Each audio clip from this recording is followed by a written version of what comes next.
All right. Welcome to Halitics. I'm Hal Ginsberg. So glad to be talking today, and so glad to be talking to my friend Arlen. I kind of front load the weeks. Arlen, Mondays I have Carlos. Tuesdays I have you. Probably should figure No, out you have some way me to Tuesdays. You have say me again. Tuesdays. You have me Tuesdays. Yeah, You no, I said said Carl. I've on Tuesdays I have you. Tuesdays I have Yes, you. That would be Arlen, right? Arlen Tuesdays. that's my Arlen, how name. are you Yeah, today? I'm doing just fine, Hal. I'm kind of interested in what's going to happen tonight with the State of the Union address. If for no other reason than just Trump is entertainment. You just never know what he's going to do, what he's going to say. He's unpredictable and he's crazy, and I think he's losing it mentally. So it'll be fun, I think. Arlen, you informed me that there's a speech tonight by Trump, State of the Union. I had no idea. I never follow those dates. I should, of course, as a pundit, as a commentator on current affairs, political affairs, I should know, but I don't. But since you mentioned it, what I'm really afraid of is some kind of announcement about war with Iran. Yeah, well, we both agree with that it's kind of scary that he's got so much of a military presence over there from us. And the last time he did anything like that was in Venezuela, and he certainly went and attacked there. So he could very much do that in Iran. And, especially since his, approval ratings are down so much, maybe he could think he can, get some mileage from being the war president.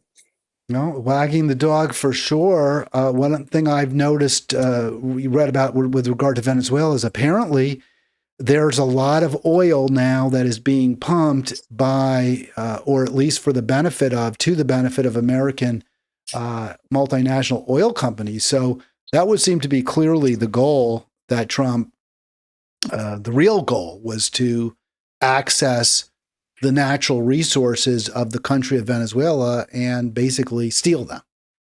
Yeah. Well, we know obviously that Trump will do whatever will be to his advantage, whether it's his personal financial advantage or, advantage of his billionaire friends. Yeah, he's very predictable about things like that. It's very upsetting. I used as the thumbnail this it's a little bit of a riff on what Dr. King said, which was in one speech, the arc of the moral universe is long, but ultimately, I think he used the word ultimately, it bends towards justice.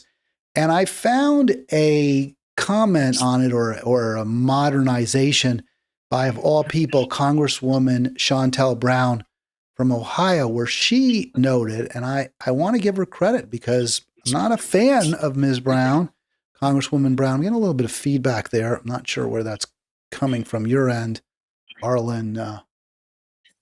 Yeah, I'm getting something back from your end. I don't know what that is. I had this problem once before. Are you? Do you have any audio going on your side? Maybe you're listening to something. No, nothing else should be going. Well, something is feeding back to me from your side, and not sure why that would be happening. This happened once before. Something must be. There must be some video or something that's playing, I'm guessing, because it is coming back. I did mute you, Arlen. But I want to go, there we go. That's better. I'm not seeing anything coming. So there, Shontel Brown, the arc of the moral universe will bend toward justice, but only if we pull it. And that's, I guess, my question for you, Arlen, even though, and again, I'm not a fan of Shontel Brown. I think she is a AIPAC. she receives a lot of money from Israel, or at least Israeli supporters, and that means she votes for genocide. Very, very upsetting. But she made a point, which I accept. Can we bend that arc of the universe towards justice? Well, right now that arc is definitely heading downward. So, there's a lot of, permanent problems, I think, that we would have to solve before we would start bending that arc upwards. I mean, there's just so many problems right now, especially with the person who's in charge now and the people that are in charge now. So I don't know. I don't know if that's totally true. I hope it is, that, it bends upwards. Well, you pointed to me an article I pointed to an article by Ian Baruma about the Third Reich, about Nazi Germany and how things did not get better under the Nazis. Obviously, they only got worse. And you cited a similar piece that was also in the Times. We're going to get to those. But before we do that, I want you to talk a little bit about the Big Picture Report, where you blog, thebigpicturereport.com, and specifically your latest post about our president. It certainly is about his foreign policy plans for Greenland. It's such a perfect example of his hypocrisy, the craziness of everything he does and says. Because here he's saying that he would be offering health care to Greenland, and he'll bring a big hospital ship and all that kind of thing, which they didn't ask for, and they already have free health care for all their citizens as it is. So he was just talking. He didn't really have any intention of doing any of those things, but he probably thought it sounded good, but it doesn't.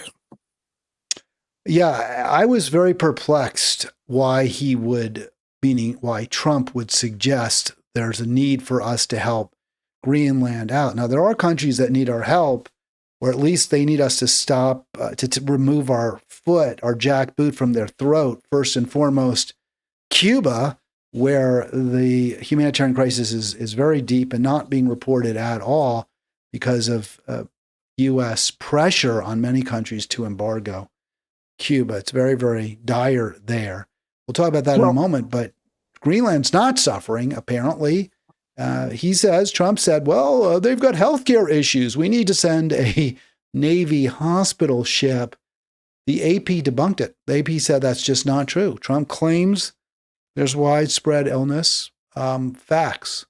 There have been no reports of major illnesses in Greenland lately, and it is not clear which sickness Trump was referring to. So I hope his followers, his MAGA people, will recognize that this is just exemplifies his dishonesty. Well, there's been so many things like this, and if they haven't figured out that it's just dishonesty, they probably never will. But I think one of the most important things to take away from this is that the ones who really need health care are the people in this country. We are the only major country in the world that doesn't give free health care to its citizens. And a lot of people are really struggling without. If they have a major illness, they're doomed. So, he's trying to help Greenland, which already gives free health care to its citizens who don't have to worry about it. But our citizens, he ignores. All right, Arlen, this is a perfect segue for me to criticize your party, the Democratic Party. Have they done enough, in your view, to generate a true single-payer system in this country where Americans do not pay for healthcare at the point of delivery, in which we both agree is far superior morally and far more efficient as well than the current for-profit system we labor under? The Democratic Party has tried to do that over the years, but I think the biggest obstacle is just the fact they could never get it past the Republican Party. The Republican Party just sends up a roadblock, doesn't want anything to do with universal health care. So I think there's many Democrats who would like to, get some kind of program, universal health care program going, but, they just, right now, certainly they're in the minority and it can't be done. So hopefully if they win the House or the Senate in November, maybe we can start moving in that direction. But look how Hillary Clinton tried to make that happen, and of course Obama, is going to be famous for having Obamacare because he tried to do more. But if you got let me just jump in there. It's true, Clinton's Hillary Care was presumably a better system. It was supposed to be an everybody in, nobody out system. We really don't know. It never really came to fruition. That was proposed in the early 1990s. By the time Clinton ran against Obama for president in 2008, neither supported a single-payer system. Neither supported Medicare for all.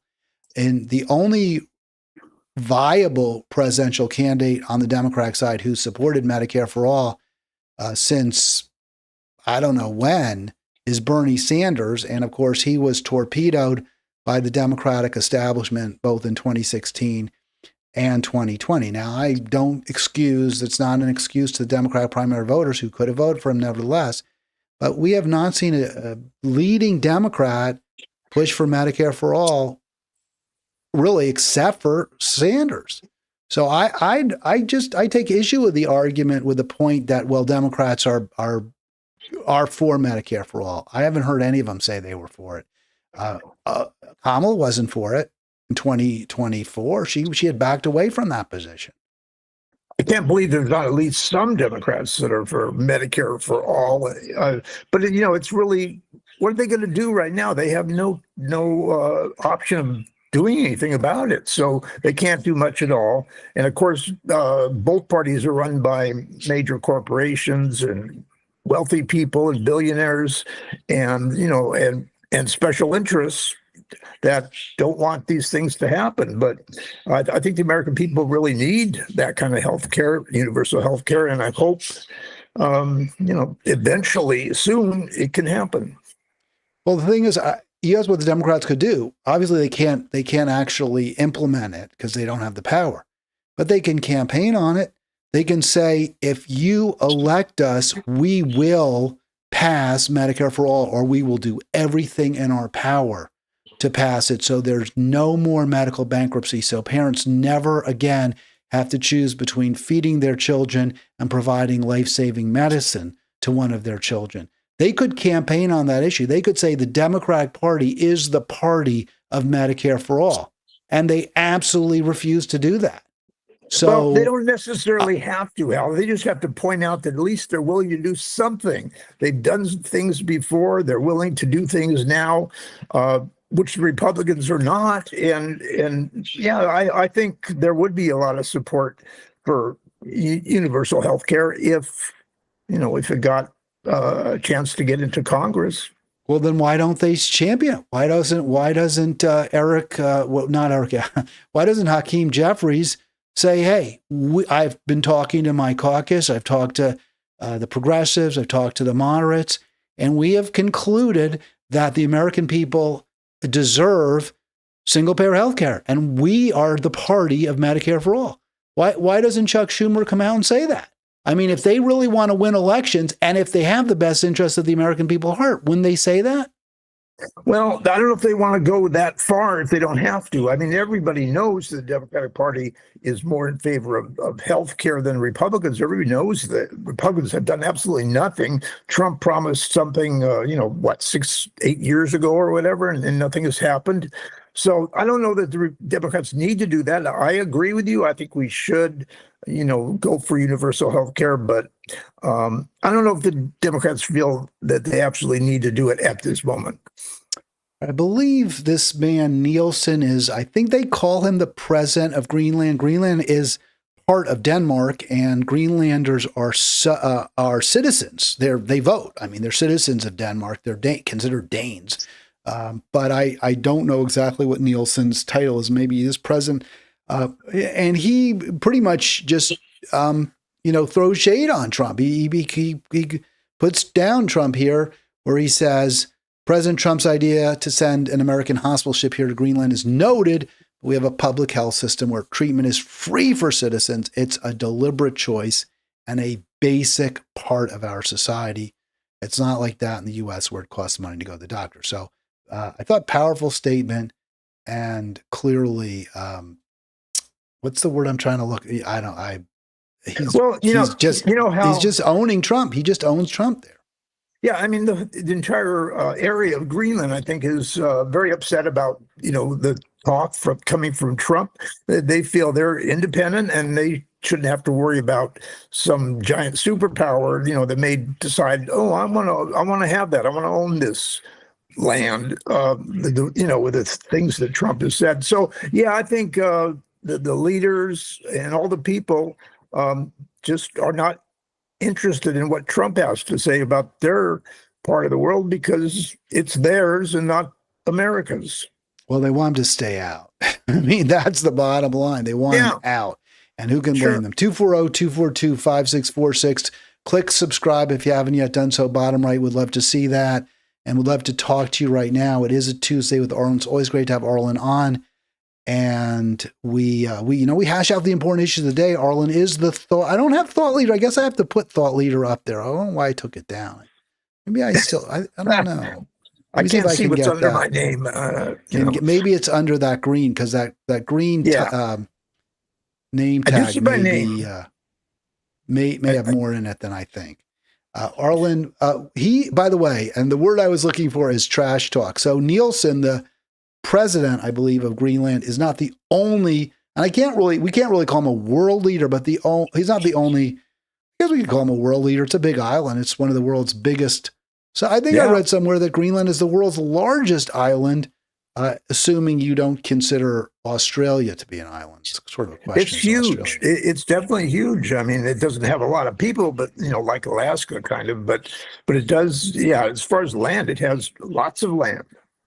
I thought, and a lot of ice and snow, although less every day. More and more of it is melting into the Atlantic, which causes a variety of problems. President Sheinbaum of Mexico, very impressed with her. Listen to what she wrote when it comes to mention the embargo of Cuba. President Donald Trump has his vision, but ours is that of Mexican humanism. We do not accept being told whom we can or cannot have fraternal relations with.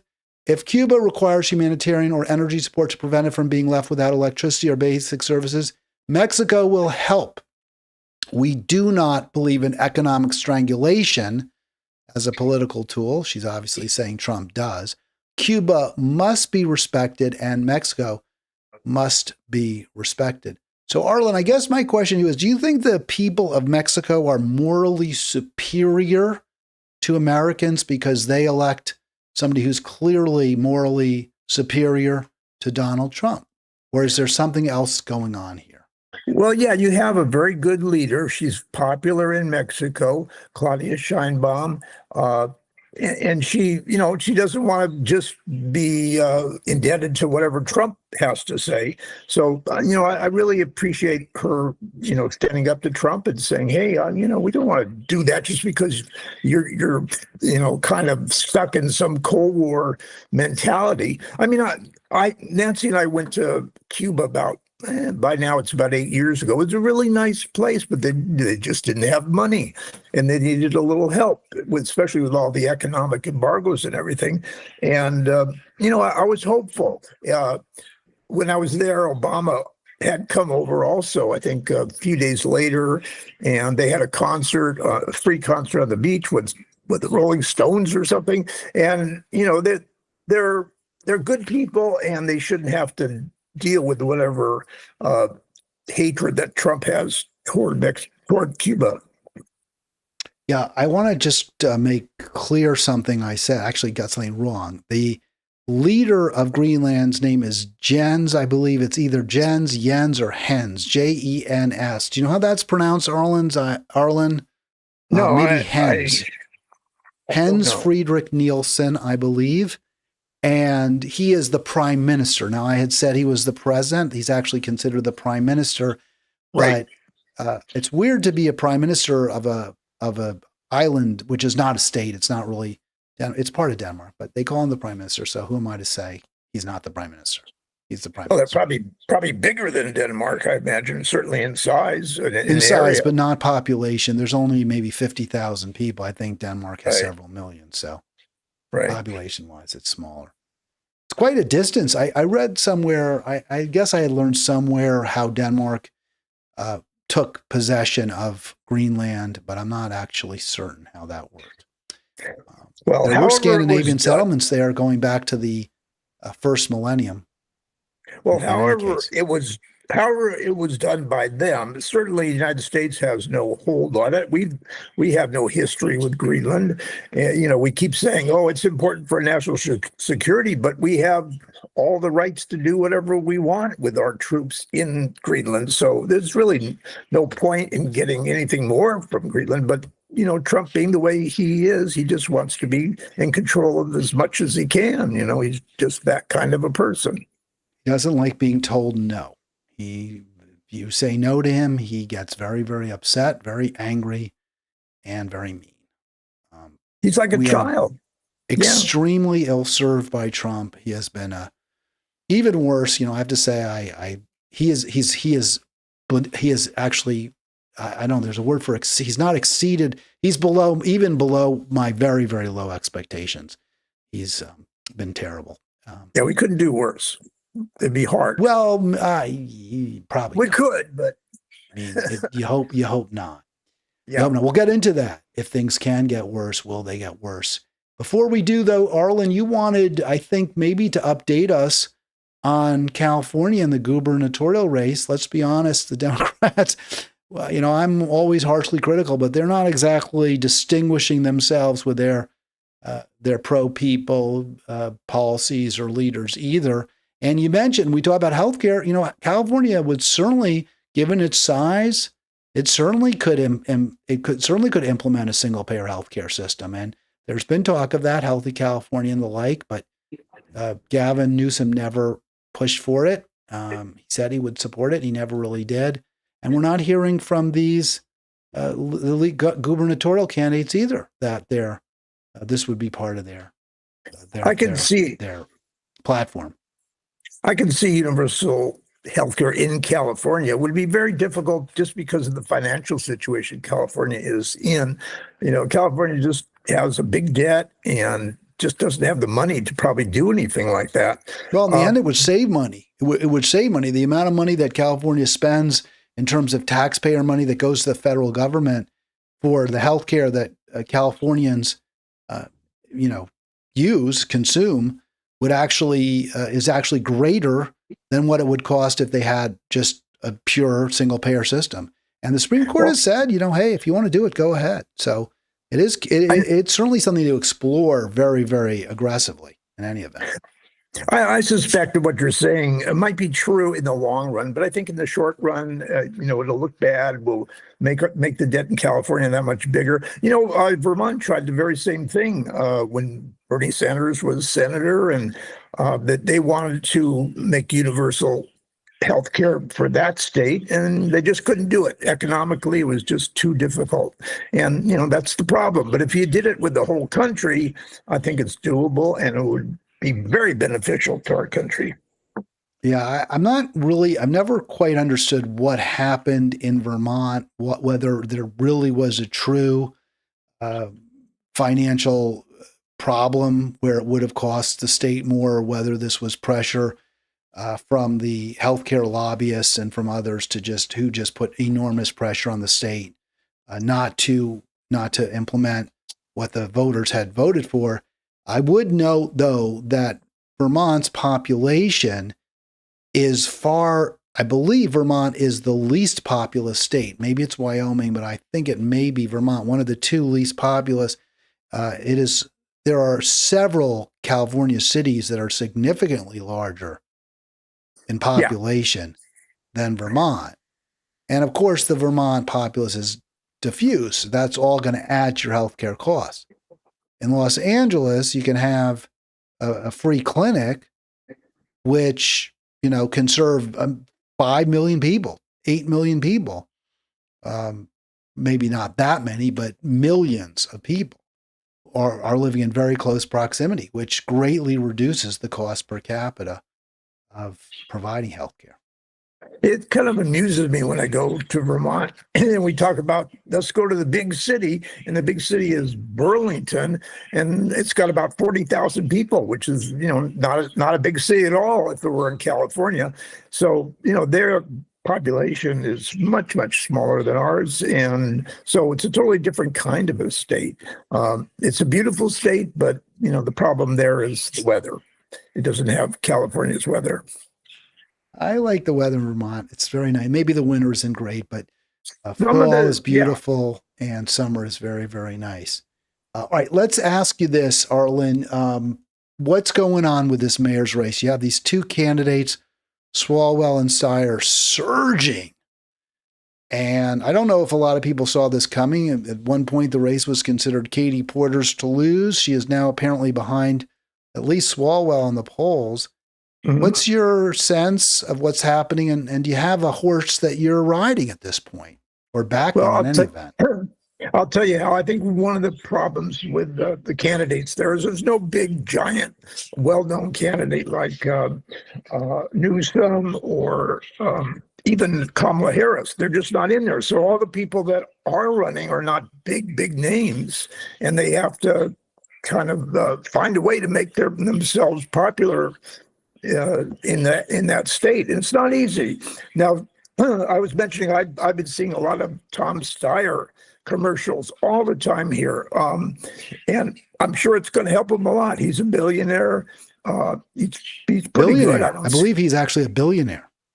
He is a billionaire, yes, and he's he's never done anything really bad that I can see, and he's been pretty much a good Democrat all his life. I don't think there's anything they can attack him on that I know of.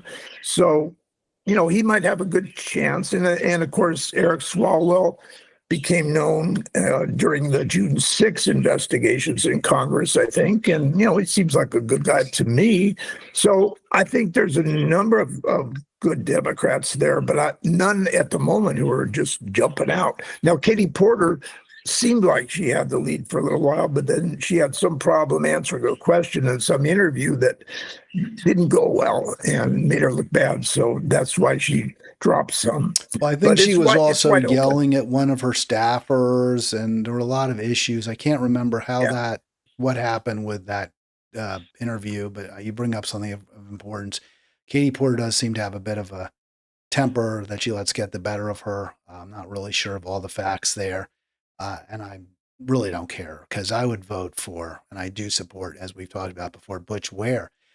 Swalwell, very problematic in my opinion. He got the backing of Adam Schiff. We know Schiff is a real war hawk, constantly promoting war with Russia during the first Trump administration, trying to impeach Trump based on Trump's efforts not to engage in a war with Russia, and specifically to withhold weaponry from Ukraine. And I get it. He wanted Ukraine to investigate Biden's kid and all that. But the bottom line is we shouldn't have been giving money. We shouldn't have been giving weapons to Ukraine. And Trump was right to withhold them. And now, Swalwell, he's got, of course, Schiff's endorsement. You mentioned Swalwell was a big pusher of the Russiagate hoax, which came to nothing and actually helped Trump get more powerful.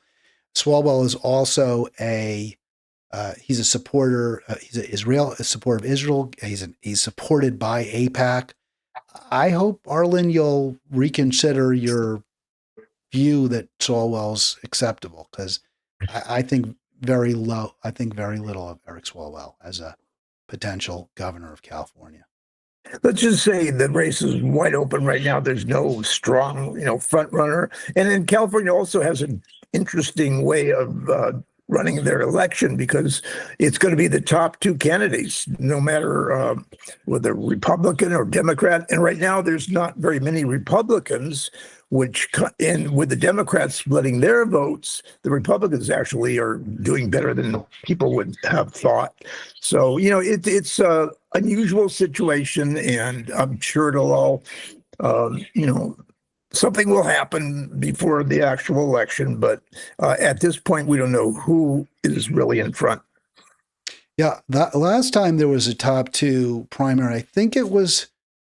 Do they do them for the federal elections too, like the Senate? I guess they do, right? Or maybe not.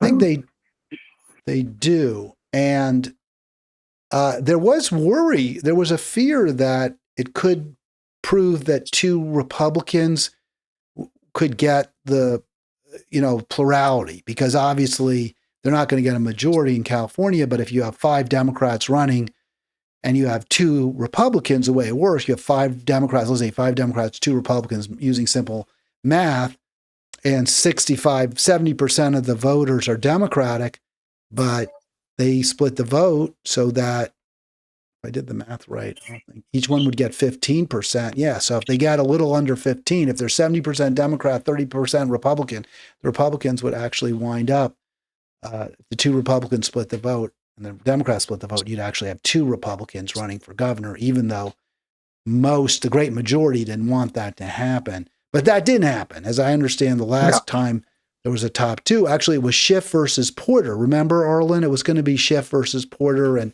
Schiff promoted the Republican to keep Porter from getting second place. It was really dirty pool. It was dirty pool by him. Yeah. Well, yeah, these kind of elections are, there's problems in almost seems like every kind of election. Certainly in this one, it's hard to imagine that there would be 2 Republicans in first place and on the ballot for the final. But I don't think that's really going to happen. There's going to be at least 1 Democrat, maybe 2, but one of the Republicans could sneak in there. And I don't know if it would make that much difference because California is a Democratic state. And in the end, the Democrat would be the winner and the next governor. Yeah, so I'm going to go ahead and make my push again for Butch Ware. I know you did a little investigation before last week's program, Arlen, and you concluded that he wasn't getting the coverage he should have been getting from California media. So I guess my question to you is, would you consider voting for him at this point? Well, you and I have different views on third-party candidates, and just because maybe it's unfair, but maybe it's the media's fault, but these third-party candidates are not really considered seriously, and so they have no real chance. And it's a shame because I like many of his policies. He's a good guy. Of course, he's got a problem being a Muslim. That's not going to help him. But yeah, and he's just not mentioned or talked about. He's not considered a candidate that we could take seriously, unfortunately. Well, Arlen, what's the downside? Like, where is your concern? Like, I understand the argument was, well, you can't vote for Jill Stein because we've got this wonderful Democrat, Kamala Harris. She's so pro-life. She's against the killings in Israel. She's going to stand up to Netanyahu. She's going to help the immigrants. So we can't vote for Jill Stein.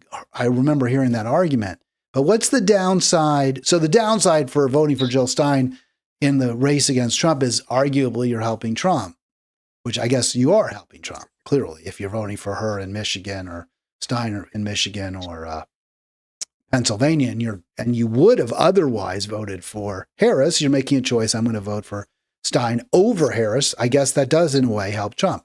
But what's your fear or concern that if you voted for Butch Ware in this election, like, who do you think you might be helping? Well, I'm only thinking that somebody like Butch Ware, I'd be just wasting my vote because he doesn't have any real chance of winning. So it's better that I go for somebody who I really like better than another. If I like Swalwell better than Porter or whatever, that might make a little bit of difference. But voting for Ware will not help Ware win, and he's not going to win. And it's unfortunate because he really should be on the ballot and he should be more,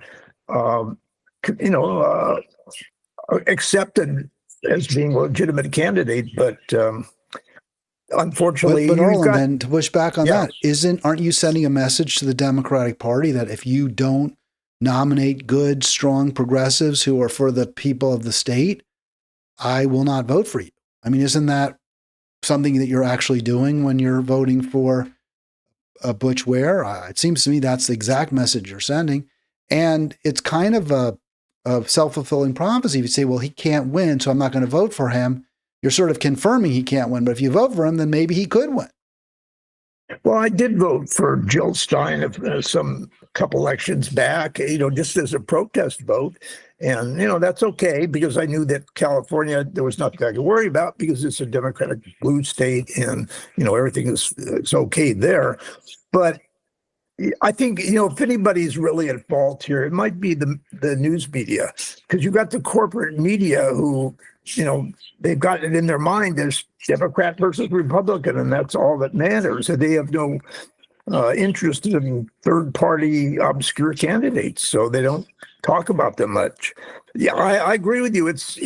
He should be on the ballot. He should be considered. But he'll never will be, and the media will definitely make sure he isn't considered seriously. Arlen, aren't you kind of the media though? You do blog at the Big Picture Report. I mean, you can be modest and say you don't have obviously you're not, ABC News. I mean, it's not the same league, but more and more people are turning to bloggers. I'm getting that feedback from your end again. I don't know what's causing that. It's very frustrating for me. I hope people aren't getting. Yeah, I'm going to mute that. So, yeah, I mean, more and more people are turning towards YouTube, toward podcasters like myself. Now, obviously, I don't have a big audience either, but aren't we doing this so that we can promote our agenda, which is often very different than that of the elites who own TV stations, newspapers, and radio? Yeah, no, it's a good point, Hal. And I have a political blog that I've had for many, many years, and all of a sudden I've just noticed in the last couple months it's just soared in listenership or viewership or whatever. Not huge, but it's a lot bigger than it used to be. And so, yeah, but you're right. I mean, all over the social media and the internet, there's just all kinds of different options that we have, and that always changes. So we just don't know what's going to happen in the future. Right. I'm just making the point that I don't think we should let the billionaires who own the big TV stations, the radios, I mean, radio's sort of dead anyway, but media elites control who we vote for. And, we saw in 2016 that despite all the efforts to stop Bernie, they weren't fully successful. He came very, very close to winning. It was very, very disappointing. He was unable to win. Odd about the media right now is a lot of them are just kowtowing to Trump. If they feel they can, use him to advantage their bottom line, they're going to do it, and they've been doing it. You saw Jeff Bezos, who's like one of the richest people in the world, if not the richest. Get rid of the Washington Post pretty much, and why? Because he'll. That'll make Trump happy, I think. And you've got all these situations where the federal government can decide if you can buy out this company or buy out that company. And so that for those kind of people and those kind of organizations, money is the most important thing, dollars and cents. So not so much the ideology. Arlen, we are living through rough times. I think the Chinese curses may you live in interesting times. Some have expressed optimism, and one of my guests recent weeks said he's basically an optimist. I am not in that camp, unfortunately. Neither is Ian Baruma. Historians confirm tomorrow won't be better than today. Chantel Brown says, yes, the arc of justice can bend. The arc of history, moral arc, can bend towards justice if we bend it. Historians confirm tomorrow won't be better than today. Not a cheery thought. Baruma's father lived through the Nazis, and that was what he was referring to in the Netherlands. Yeah, I think I kind of agree that things are not seeming to be better because you've got, the kind of situation that you have in this country where you have just, two parties run by multi-billionaires and who could buy elections. And that's not democracy. And, until we do something about the amount of money that's involved in all these elections, we're not going to make any leeway when it comes to democracy in this country. I agree, but I think the way to do that, I think the way you change the laws is you elect different people. And it's clear that electing Democrats and Republicans will not lead to an end to the plutocracy, right? The billionaires in large and in charge. So that's why I'm so adamant, and I stress so frequently, Arlen, the need, in my view, to embrace non-Democrats, non-Republicans, because I think that we're at that point where we have to say we're crazy if we keep voting the way we've been voting and think that things will change. Well, look at Western Europe and many other democratic countries. They have 4 or 5 candidates. You have a real choice. Here, you don't really have a real choice. You have the Democratic Party, the corporate party, and you have the Republican corporate party. So yeah, we definitely need some changes, but I don't see how we're going to get them at this point. So that's why I think things are not going to get better. If you vote for Butch Ware, you're starting us down that road, Arlen. Well, you can. I mean, if you don't agree with his policies, that's a different thing. If you say, I don't actually think he'd be, I don't think he would govern well. I don't think he would support working Californians. That's fine. I mean, there's things Butch Ware said I really don't agree with. I think right now, though, he's the best choice by a pretty significant margin, which is why I would vote for him. It's not even really to send a message. It's because I think he's the best candidate. Now, that said, because I don't know that the Democratic Party is amenable to messages. I don't know. This was something I was watching. Yeah, Crystal Ball got into this big argument. Not Crystal Ball. Sorry, Brianna Joy Gray got into a big argument with Crystal Ball's husband, and Crystal Ball herself. Crystal Ball's husband is, what's his name? He was one of the founders of Justice Democrats, along with Cenk Uygur. Now I can't remember. I'll figure it out. Anyway, she made the point. Crystal Ball was, well, we got to vote for better candidates than the Democrats are offering us. And his response was, well, sending a message to the Democrats doesn't work. It was clear that Bernie was the stronger candidate in 2016, and the Democrats rejected him again in 2020 and embraced someone who was far less electable, meaning Joe Biden, although he ultimately did win. And then in 2024, again, they rejected progressivism for someone who had less chance to win, a moderate, a corporatist. So I guess I'm not saying you should vote for Butch Ware to send a message to Democrats, because I don't think they'll get the message. But if they're not going to get a message, then why would we ever expect things to get better if we vote for them? Well, that's why I don't expect things to get better. I think you could talk all you want about Butch Ware or any other third-party candidate. You're just, blowing in the wind or whatever, spitting in the wind. You're not going to get any results that you want. So we're kind of stuck with what we've got. And, the people that are behind those, the Democratic candidate and the Republican candidate. I think that's why Bernie didn't have a chance, because the big people, the important people, decided, oh, we don't want anybody that radical, so we're going to stick with somebody that's fairly moderate like Joe Biden. But if we had Bernie, it'd be a lot better, I think. I would love to have seen that. Yeah, I guess I would just say that but you've even said, hey, it's not, you don't expect things to get better. So if you don't expect things to get better, why vote for Democrat? If voting for Democrat isn't going to make things better, why do it?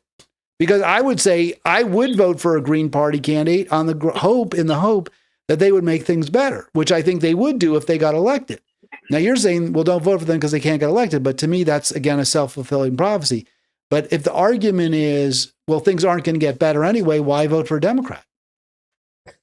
Yeah, but I just can't see any instance, any possibility that Butch Ware could be that, the governor candidate. So it's just not going to happen. And if the system is set up in such a way that it won't allow a third party candidate to get into office, then we're kind of stuck. And things will probably get worse, but we know, what can we do?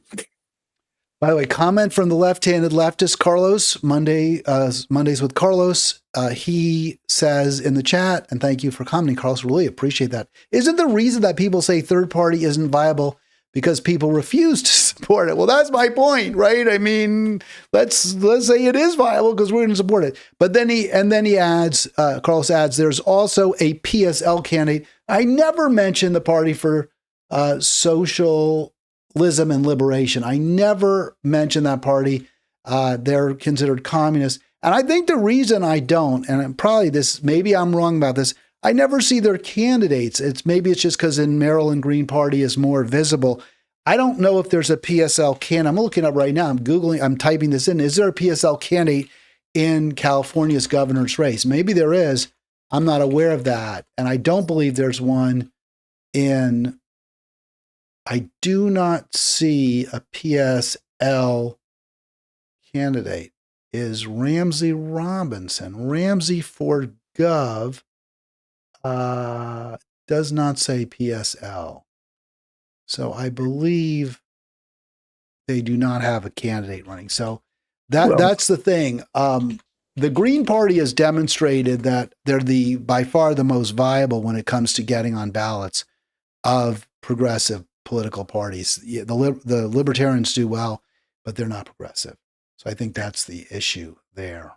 I know there's Claudia Del Cruz. Go ahead, Arlen. I'm sorry. I'll be honest, Al, I've never even heard of the PSL. These small parties seem to pop up every few years. We've had others like that, but they never seem to get anywhere or go anywhere. The last time we had an alternate third-party candidate that made any kind of difference at all was Ross Perot. We're going quite a ways back with him, and he was right about a lot of things, and maybe we should have taken him more seriously. But in the end, he didn't have the personality or the gravitas to win. Well, he got traction because he was so rich. He was at that time, he was one of the few. We had fewer billionaires, and they weren't quite as wealthy. But he was a billionaire. He was extremely wealthy, and he was able to use that money to build a machine in various states and did, quite well, keeping Bill Clinton's, percentage of total votes to around 40%, I believe, maybe a little over 40% in 1992.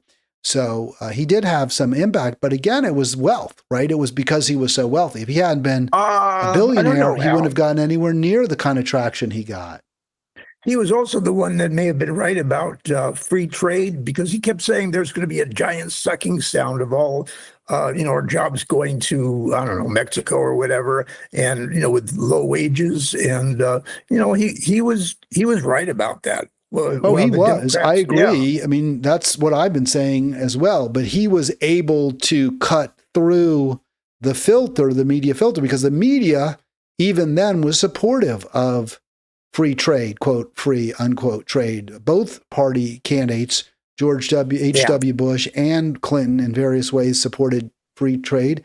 And in fact, Clinton actually campaigned in 92 against NAFTA. He lied to the voters, or at least he broke a promise he made to the voters, which was he was not going to sign NAFTA.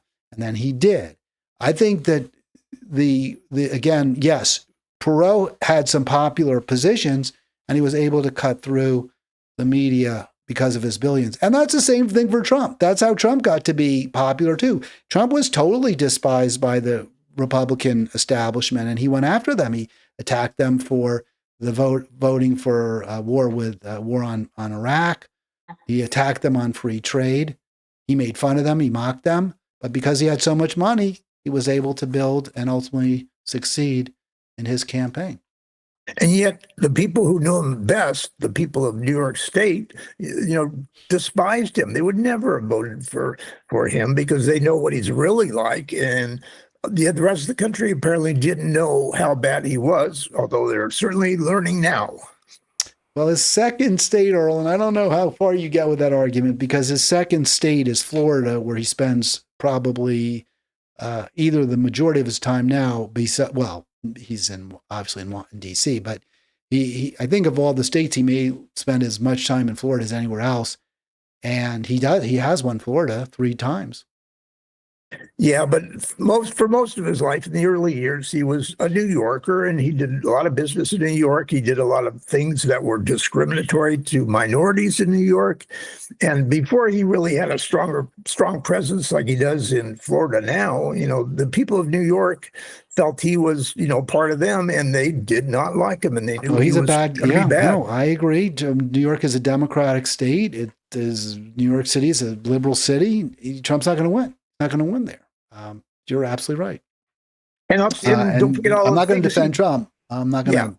But I think we have to understand that we're in an environment where both parties have really disserved the American people. And so we're desperate for something. And I think that's the reason, maybe as good a reason as any, to go for Green Party candidate, Party of Socialism and Liberation, what have you, because we've seen that both parties are not going to champion poor, struggling, and working Americans, and they are going to champion endless war, genocide, and ecocide. That's because unfortunately, our political system in this country is all about money. Who's going to gain the most? Who's going to make the most profits? Who's going to be bigger and better billionaire than the other? And until we get money out of the system, we're just not going to go anywhere. We're not going to get anywhere that'll be good. It's going to be very tough right. But I mean, it's a chicken and an egg, because the way the system is so corrupt now by money means it's virtually impossible to get the money out of the system. But if we all said, hey, we're on the internet, we can communicate with each other, and we can vote for better people, conceivably we could. Hopefully we could. All right, 240-242-5646. We have Arlen with us. It's an Arlen Tuesday. Yes, historians confirm today will not be better, or tomorrow will not be better than today. And I wanted to show this quote because Baruma makes this point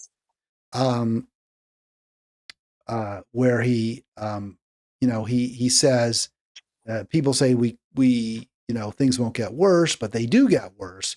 And he cites the election of Trump, the first election, and how Americans should know better. And he gave this little anecdote. I want to share this. When Trump refused to say whether he would accept the outcome of the election in 2016, that was, if you lose, will you accept you lost? And he was hemmed and hawed. He didn't want to say he would accept it. He says people should have sensed the danger. Well, I think people did. And yet at the time, respected intellectuals told me that everything would be fine. I don't know who they were. All he wanted was to play golf or make money. Anyway, and then I put in highlights. Anyway, Hillary Clinton and George W. Bush were worse, for they condoned or unleashed unnecessary wars. Isn't that true? Wait a minute. An accurate statement? At that time, it probably was, but based on what we've seen this year with Trump, he's gone warlike. He's building up the military. He's starting to look at other countries to invade, Venezuela, Iran. I mean, he's not the same candidate that a lot of people thought he was when they voted for him in 2016, but he seems to be more hawkish now. Well, I agree. He's clearly worse than we would have maybe had reason to believe in 2016. I think that's an accurate statement. I also think it's accurate to say that Americans had good reason in 2016 to be afraid of a President Trump. So I guess it goes back to my point. The Democrats, instead of campaigning on issues that are broadly popular, the American people could rally around, that would result in better lives for them, didn't seem to care. They said, well, we'd rather have Hillary than Bernie. If they really were that afraid of what Trump would do, why didn't they rally around Bernie and say, hey, Bernie Sanders will make your life better? I think they probably felt that the voters are not going to be, they're not going to support somebody like Trump because of all the reasons that, his personality and all the terrible things he did. But for some reason, he fooled a lot of people, and a lot of people decided, hey, he's different. I'm going to vote for him. Maybe he'll make some changes that'll, affect my life and make it better. But obviously, he wasn't that person that people thought he was, those that voted for him, and now we're stuck with him. It sounds like you just aren't going to say, yes, an enormous amount of blame should be piled on Hillary Clinton's plate. Enormous amounts of blame should be piled on Barack Obama's plate for championing Hillary, rather than, when he had the ability to do so, saying, you know what, Bernie Sanders would be a better president for you than Hillary Clinton, and Bernie Sanders' policies would make your life better. I mean, I don't know why we can't say that. Why we can't say that this it's time. It's long past time to put away the Democrat Party as well as the Republicans. Well, you and I get frustrated, Arlen, because I just, you seem so Now, I'm sure I frustrate the hell out of you because your point is Trump is that bad. And I agree with you. But I don't think you can defeat Trump with the Democrats. You can't defeat Trumpism. You might win an election, but in the end, we'll get more Trumps as long as Democrats prove to be on the side of billionaires. I think the Democrats really had no idea that Trump would do so well. They felt they were pretty safe. He's going to say the crazy things and have policies that are crazy. And if they just stuck with what they've got, that they should be able to win at least, a little bit. But something happened in 24, and a lot of people just decided, hey, I'm going to take a chance. And, Democrats, all of us paid a price. And I agree with you. The Democrats should have done better, should have done more, but they thought they could win without doing the extra, going the extra mile like you're talking about. So we're stuck with who we've got right now, and maybe things will change in 2020. Well, in this year, in the elections, but we can't even be sure there's going to be a fair election for the midterms. You brought this article to my attention, and I'm really glad you did. So thank you. It's kind of a companion piece to the Buruma article, which is historians confirm tomorrow won't be better than today. That came out over the weekend. The Buruma piece. This is from January, but they're like similar pieces. It's by a man named Shalom Auslander. I never heard of Shalom Auslander. When I saw the name was Shalom, I thought maybe he was Israeli, and then especially when I saw the title, because it certainly seems to be critical of the Nazis and making an analogy between today in America and Germany 80 plus years ago. And then I thought, well, Auslander is the Australian, because I think Auslander is Australian Germany in German. I think so. Maybe I'm wrong. But so I thought, well, I don't know who this guy is, but I was all prepared to say, who the hell is he? Some sort of a hypocrite. If he really wants to do a good article about how things are, it's like Nazi Germany today, then then you should be talking about Israel. You should talk about how bad Israel is and how badly we are to support Israel. But I was being a little bit unfair to Auslander. He is not a staunch Zionist by any means. He has been critical of Israel, not as critical as I am, but he has been critical. And he really does make the point, I think very fairly, that there are important analogies, frightening analogies between America today and Germany in 1933-34. Do you want to flesh those out a little, Arlen, for us? Well, the rest of the world pretty much understands how bad Trump is, and he's not appreciated in the rest of the world. He can't even go to some countries. They wouldn't, they would just give him such a hard time. So, they could see how bad he is, but unfortunately, in this country, not enough people can see the same thing. So, it's so he made some good points, but we're stuck in that kind of situation. Auslander talks a lot about the threats to free speech, how people who are arrested for speaking out against the administration, which is similar to what happened in Germany. In fact, I've talked about a couple of folks that I know who were arrested for protesting the Board of Peace, Trump's Board of Peace meeting downtown. He talks about the masked ICE thugs, how that is very reminiscent of Gestapo and SS tactics. He makes some, I think, very good analogies. Also, you sort of see a cult. There are these giant sort of banners with Trump's image on them in front of various government buildings. There's a lot going on that's very, very frightening. And I appreciate Auslander making that point.